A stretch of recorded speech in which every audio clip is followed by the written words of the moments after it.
Anda menyaksikan Kompas Update, Saudara. Sebuah mobil pickup menabrak peserta karnaval Horeg di Pakis, Kabupaten Malang, Jawa Timur. Akibatnya seorang peserta karnaval tewas di lokasi, sementara 6 korban lainnya luka-luka.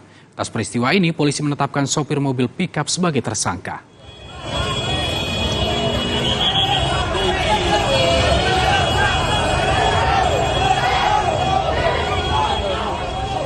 Inilah video amatir yang merekam detik-detik kepanikan peserta karnaval usai sebuah mobil pickup menabrak beberapa peserta karnaval. Sopir pickup membawa konsumsi untuk karnaval diduga lepas kendali akibat salah menginjak rem di jalan yang menurun. Akibat kejadian ini, 1 peserta tewas di lokasi.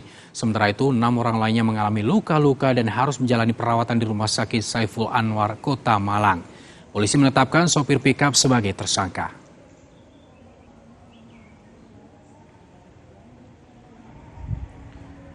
Demikian Kompas Update, saya Rizuna Gali. Sampai jumpa.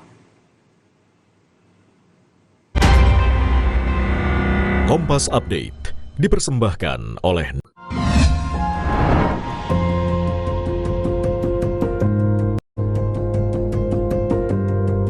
Kompas TV, Rumah Pemilu.